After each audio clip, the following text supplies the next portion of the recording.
Hi friends, and welcome to Gilded Loop. My name is Matt, and today we're going to be going over another yarn review.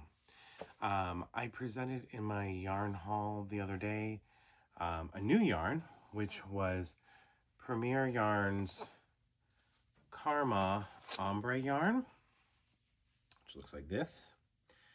And today we're going to be doing a full review of this yarn, including swatches. We have 8 different colorways that we're going to be going over today.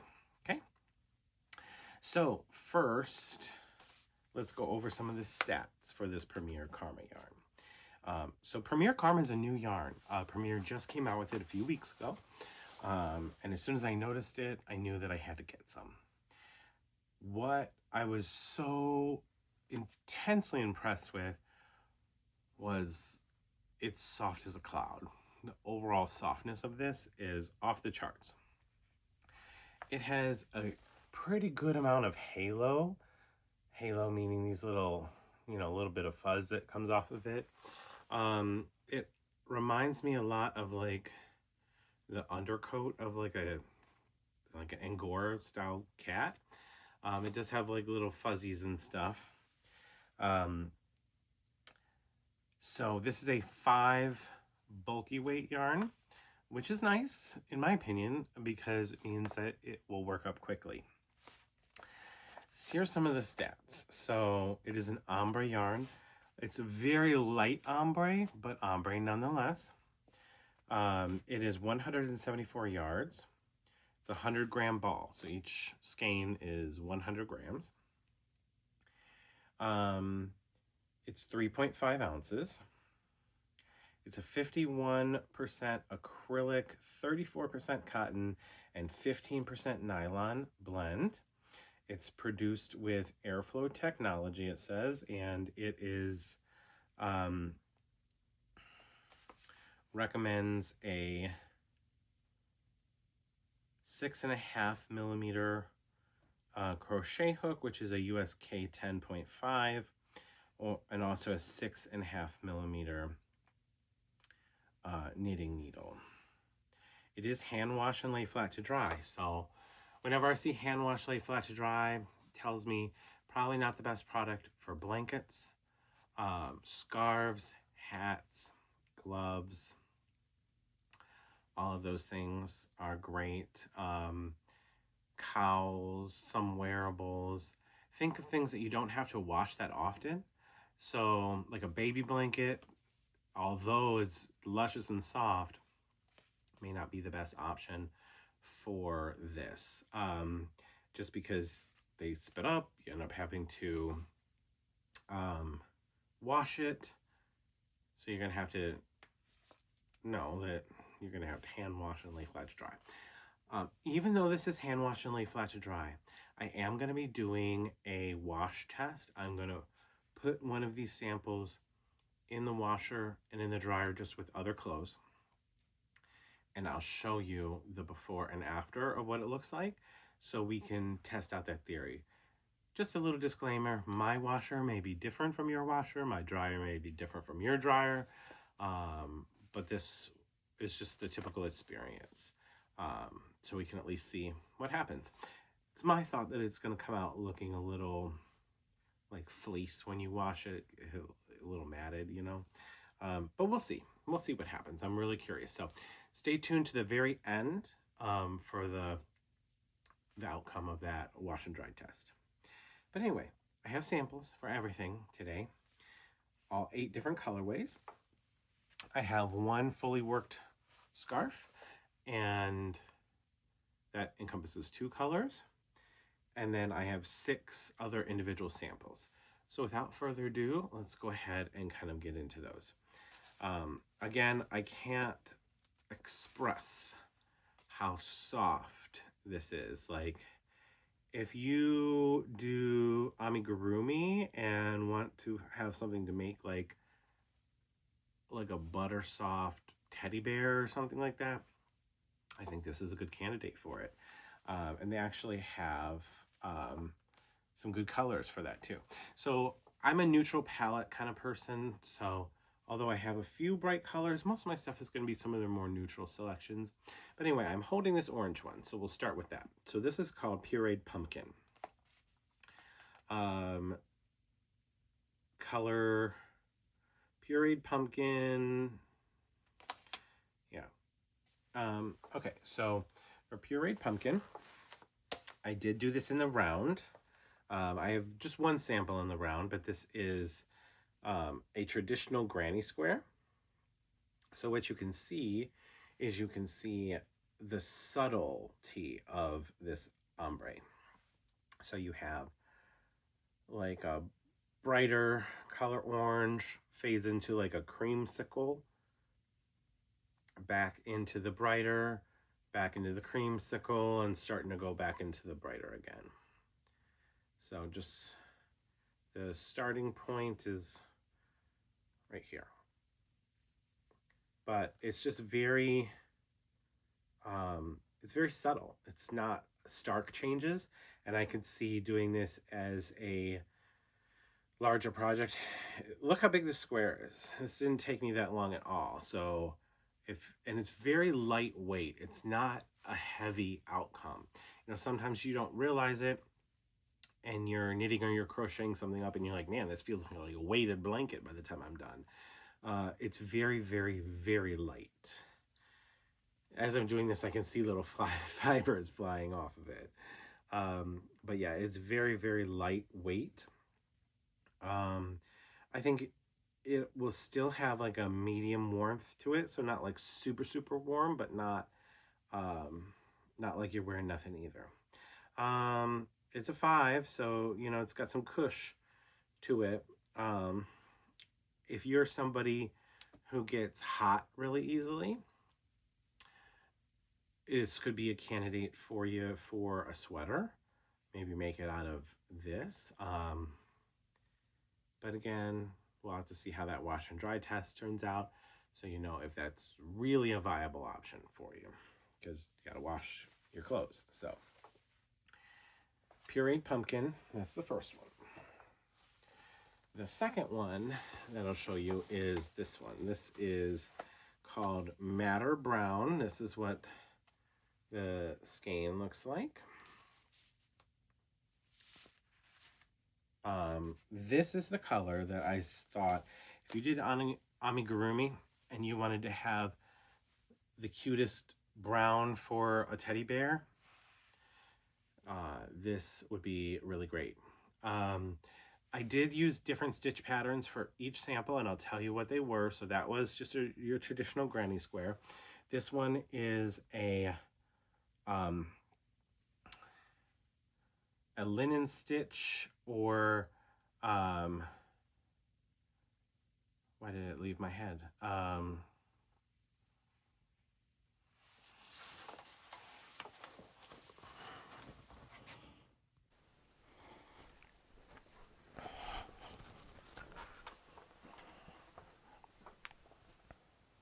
Okay, so this next one that we're going to go over, this is the color Madder Brown, M-A-D-D-E-R, brown.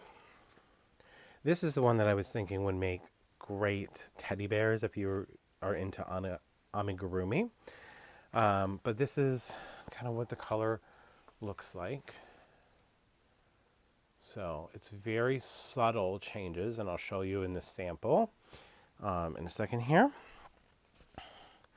So this one, I've done all these samples in different stitch patterns, which I'll share with you what each one is. So this is a moss stitch. Some people call it a linen stitch, moss stitch. Either one, they're the same thing. So the nice thing about the moss or linen stitch is it gives you a solid fabric, so you're not dealing with holes. So if you're looking for something more of solid, but look, you can see it's a little bit darker here, fades into like lighter, then goes a little darker, and then fades back in to the lighter again. So it's very, very subtle. When you're looking at the ball, it almost just looks like a stone-washed look. It's hard to even tell that it's an ombre. That's because it's very subtly an ombre. It's not super noticeable. Some of the colors are a little bit more noticeable with the ombre effect than others. But the nice thing is you don't have to do a huge sample or huge project to really be able to see all the ombre. Like some ombres are like you got to work through the entire skein or ball or cake before you would get to that. But a little darker, lighter, darker, lighter. So I really like this. And what you'll notice is a lot of these samples that I'm doing for you are in a scarf width because you're going to probably be using this for that. So speaking of using this for scarf, I think it's going to be nice and cushy and feel awesome because it's super soft, but it's not going to be something that is going to be the absolute warmest. It's not going to be like all the wind's not going to come through it either.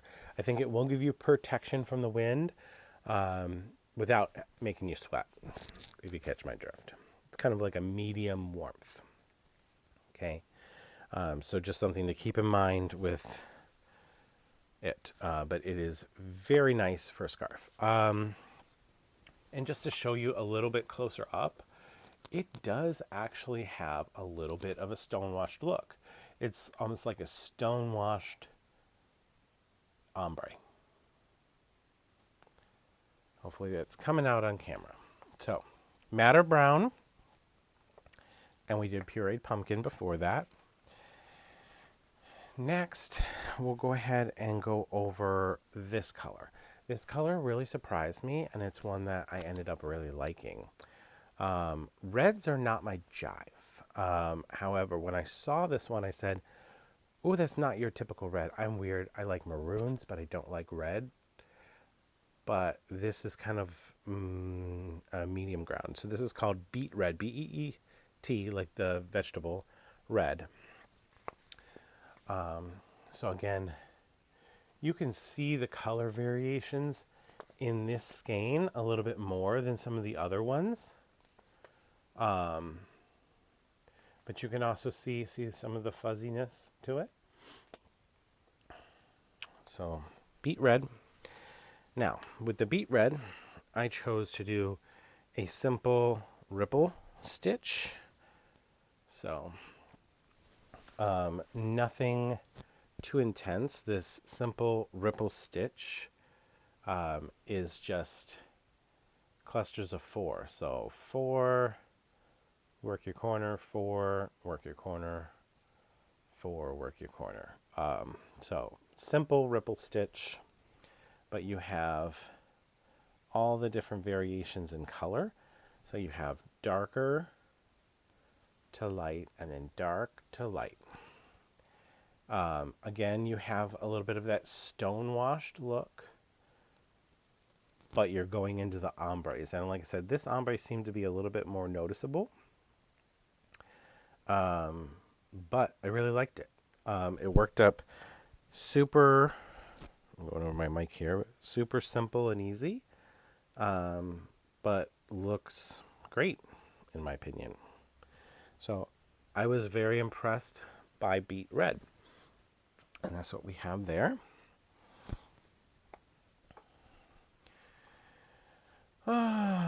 Okay, let's do this one. This one is called Novelle Peach, Novelle Peach, Novelle Peach. I don't know why that's hard for me to say, but I almost couldn't tell an ombre, and this does not read peach at all. This reads cream, like almost like a sand color. Sandy is what I would have called it, sandy maybe, but they're calling this peach. It's not peach in my book. But let's go ahead and look at this here. So, I just did a simple Suzette stitch with this one. Make sure I have it holding it upright. I like the Suzette stitch. Always gives you a nice texture. And it's a solid, very solid with the Suzette stitch. But you see what I mean? You have so subtle. It's like light, maybe one shade different, and then goes to light again. Let me turn around for you. This is not peach. It's not. It's like a sand color. It's definitely a sand color. Now, what I will tell you is if you wanted an accent color for one of the other colors, like maybe you were working this brown and you wanted to find something that was just a little bit more of an accent color, all day. Awesome. Fantastic accent color, but you will not notice a very big ombre effect, or really hardly noticeable at all ombre effect. So just something to keep in mind for the peach. Does not read peach to me, reads sand color, but would be fantastic when paired with something else. That's my thoughts on that. All right, this next one is called Cadet. Cadet is pretty common across a lot of different yarn lines, and it's a very subtle purple. But you have, I think this is a absolutely stunningly gorgeous purple color.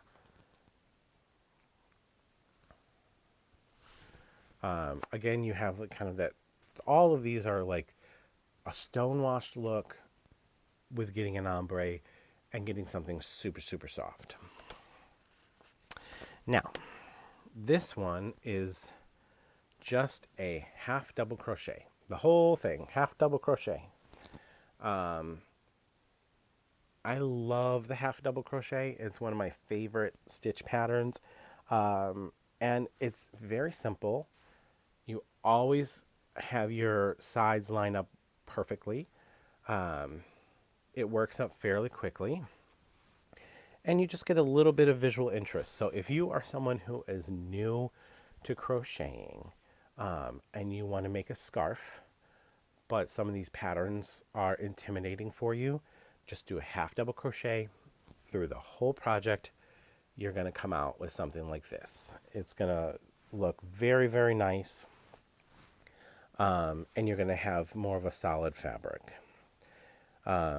So you start out a little darker here into the more lighter colors, lots of lavenders and grapes. So you like grape to lavender is how I would describe that. But I absolutely loved this color.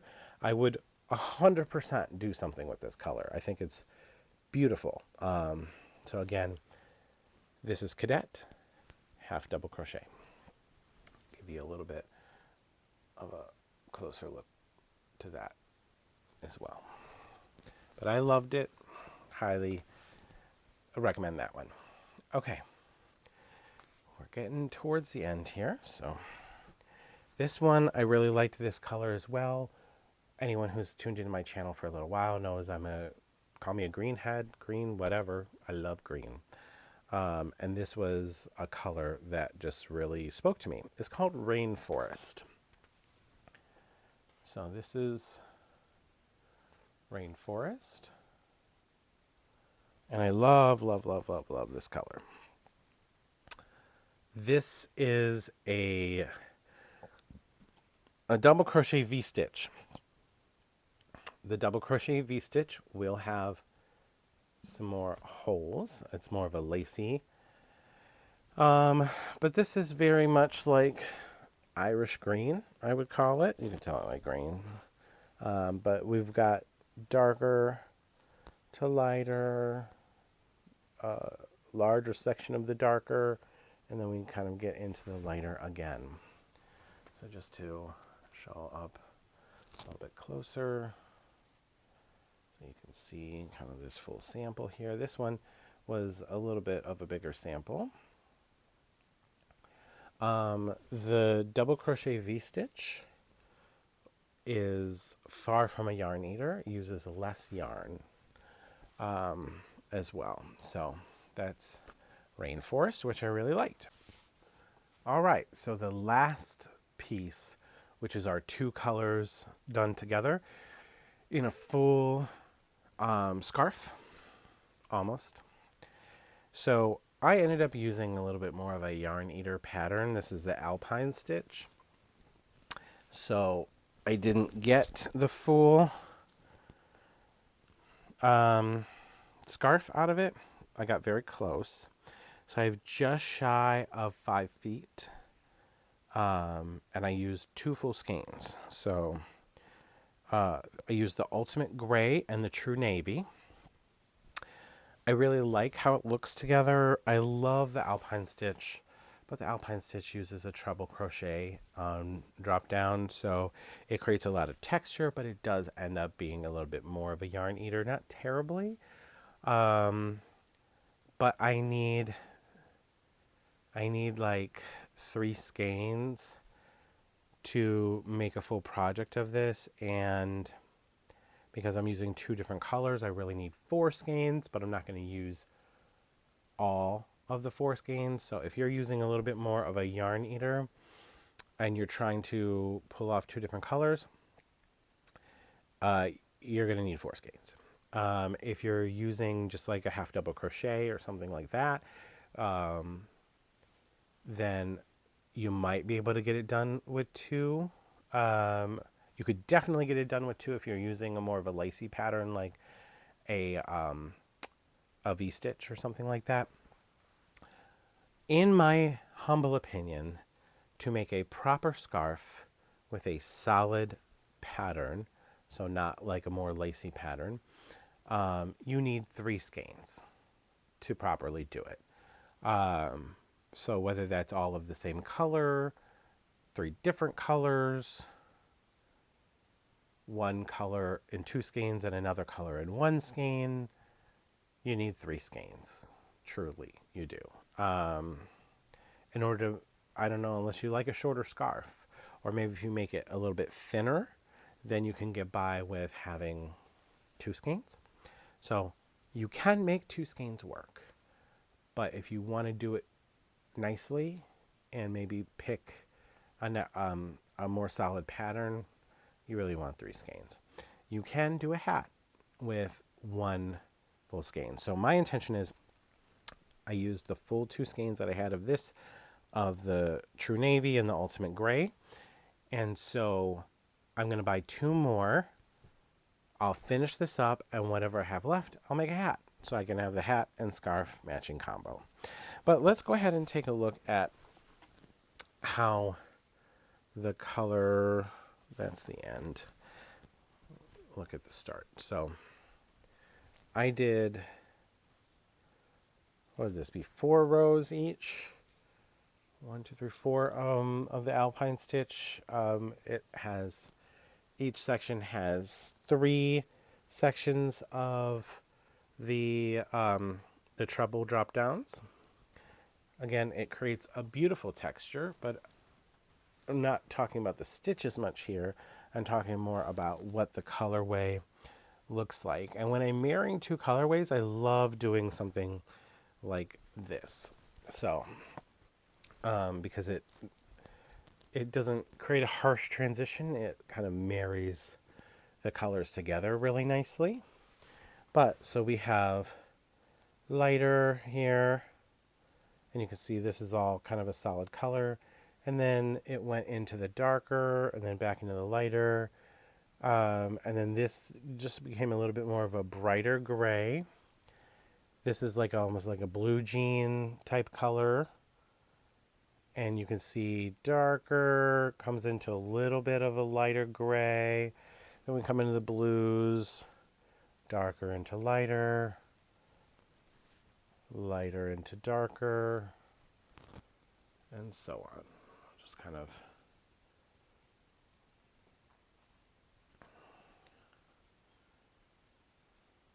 and then we finished up here.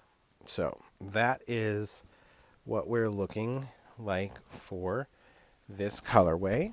And like I said, I stand by saying it's a medium warmth. So it's not going to be super, super warm for those ultra cold days, but this can be Old Faithful that you use day after day. I have a feeling with the amount of halo that's on these that you could end up with some pilling on this over time. But we'll see. We'll see kind of how that stands the test of time. But stay tuned, because right now we're going to go ahead and go over the wash and dry test. So see how that turns out. Okay, so now we are back for our wash and dry test. So I have washed and dried in the washer 2 of the samples. After we go over the wash and dry test, I'll also just do a really quick close-up of each of the samples that I worked up, just so you have a chance to see them. But this is washed but not dried. So this is washed and laid flat to dry, hung to dry. I actually hung it to dry just on a pant hanger in my laundry room. But I did wash this with a full load of regular clothes that I was just washing on warm water. Just a regular cycle, not gentle, not anything like that.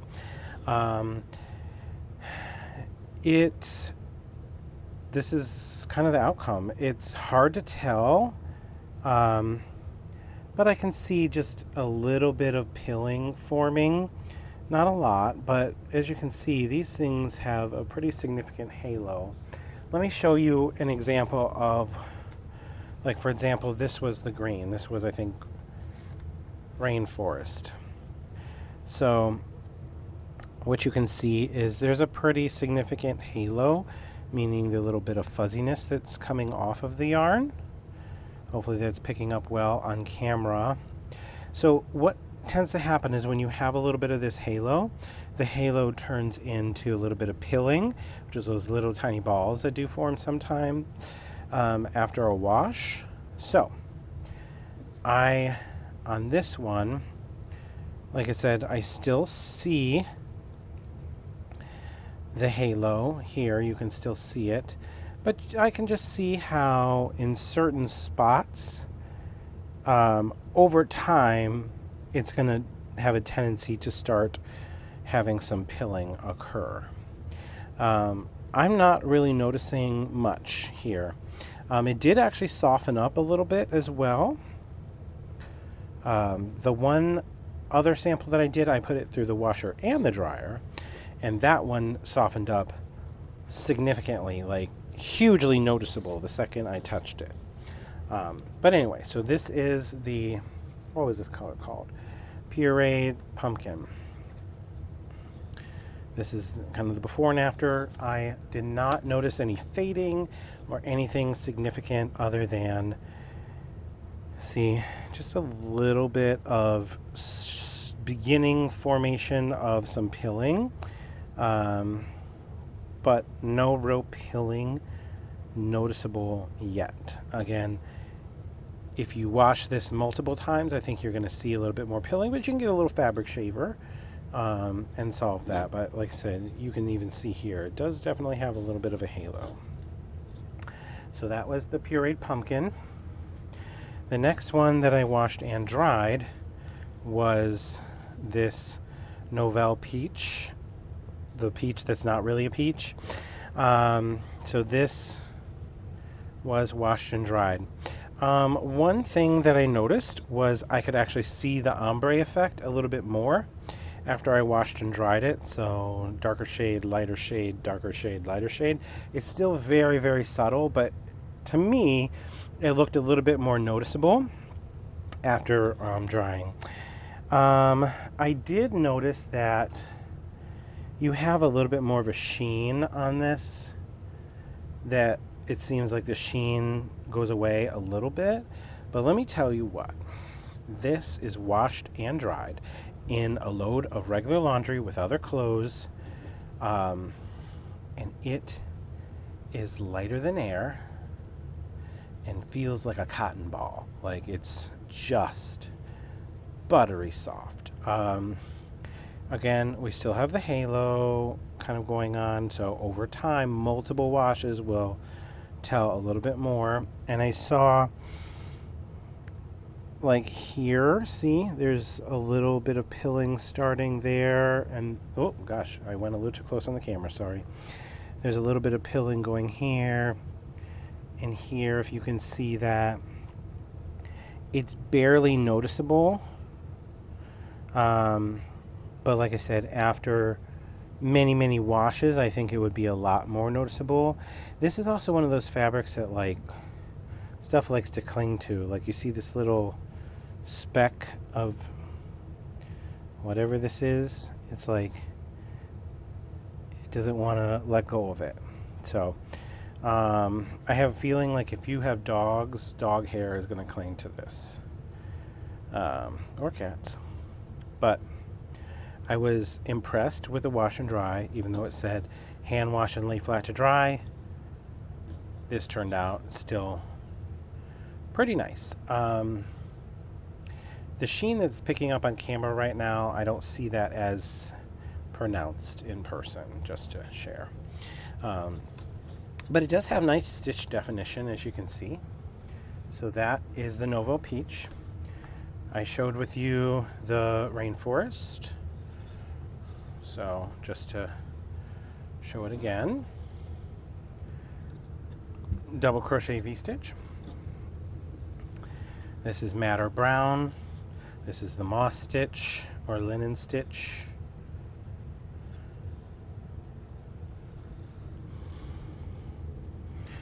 This was Beet Red.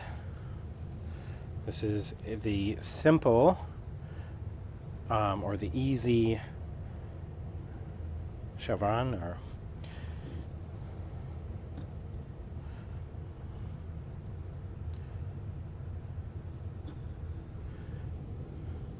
one of my personal favorites. Whoop. Cadet. This is the just simple half double crochets, and this feels delightful. Just nice solid fabric. I would love having this in a scarf format. Simple half double crochet. I think I changed 25 on this, and I got a little over 10 inches, so just about 10 inches. And then, last but certainly not least, was make sure, yep, I'm going the right way. So this was True Navy Ultimate Gray. And this is the Alpine stitch. Probably gonna be easier if I show it like this. Again, I have just shy of 5 feet. I like to have 6 to 7 feet for a scarf.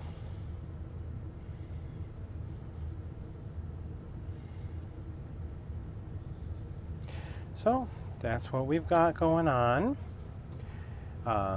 Thank you so much for tuning in today for this review of Puréed Karma.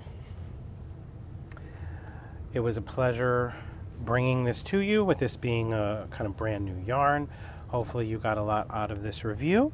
If you did, make sure to like, comment, subscribe, share, all the good things, and I'll see you for the next video. Have a great day. Bye.